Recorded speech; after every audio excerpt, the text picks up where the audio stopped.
Hello, this is the 13th verse. Favor and disgrace seem alarming. High status greatly afflicts your person.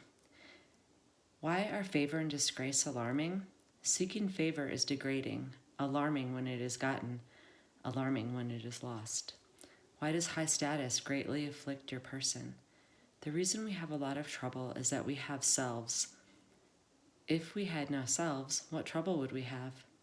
Man's true self is eternal, yet he thinks, I am this body and will soon die. If we have no body, what calamities can we have? One who sees himself as everything is fit to be guardian of the world. One who loves himself as everyone is fit to be teacher of the world. Living with an independent mind. The essential message of this 13th verse of the Tao Te Ching seems to be that it's crucial to remain independent of both the positive and negative opinions of other people. Regardless of whether they love or despise us, if we make their assessments more important than our own, we'll be greatly afflicted. Seeking the favor of others isn't the way of the Tao. Pursuing status stops the natural flow of divine energy to your independent mind. You have a basic nature that is uniquely yours. Learn to trust that Tao nature and be free of other people's opinions. Allow yourself to be guided by your own essential beingness, the natural you, that nourishes your independent mind. By contrast, chasing after favored status or lofty titles to display self-importance are examples of living from a mind that depends on external signals rather than the natural inner voice. The Tao doesn't force or interfere with things. It lets them work in their own way to produce results naturally. Whatever approval is supposed to come your way will do so in perfect alignment. Whatever disfavor shows up is also a part of this perfect alignment. Lao Tzu rightly points out that pursuing favor is alarming, regardless of the outcome. If you gain approval, you'll become a slave to outside messages of praise. Someone else's opinion will be directing your life. If you gain disfavor, you'll push even harder to change their minds, and you'll still be directed by forces outside of yourself. Both outcomes result in the dependent mind dominating, as opposed to the way of the Tao, in which the independent mind flows freely. This 13th verse insists that ego and the need for importance are troublemakers that are energized by your in-the-world self. The way of the Tao is to be aware of your eternal nature and step outside your self or body. No ego means no trouble.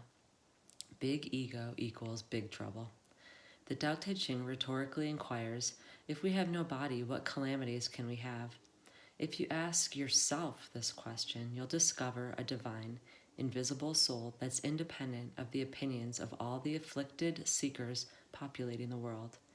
In the spirit of the Tao, your true nature will replace the pursuit of external favor with the awareness that what others think of you is really none of your business. Practice the following principles in Lao Tzu's message and gain immeasurable inner peace. You'll be in balance with the natural law of the universe, living with an independent mind in the spirit of the Tao. Practice trusting your own inner nature. Every passionate thought that you have regarding how you want to conduct your life is evidence that you're in harmony with your own unique nature. Your fervent belief is all you need.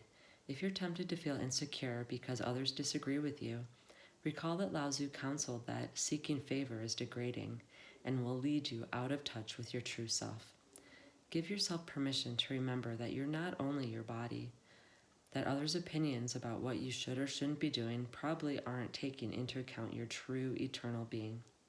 Those other people are also not only their bodies, so seeking their approval doubles the illusion that the physical is all we are. Your worldly self isn't your true identity, so trust your eternal self to communicate with you. It will do so through your inner nature, where you'll honor it through an independent mind. Respect your vision and trust your natural, passionate thoughts that are aligned with the loving essence of the Tao. Practice being the person Lao Tzu describes in this 13th verse.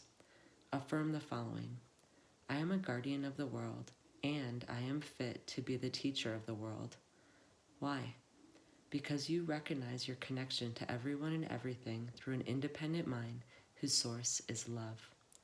By living from your eternal self, You'll become a mystical teacher and guardian. The approval that your worldly self sought will be felt as what it is, the dependent mind's struggle to engage life as if it depended on external approval. Do the Tao now.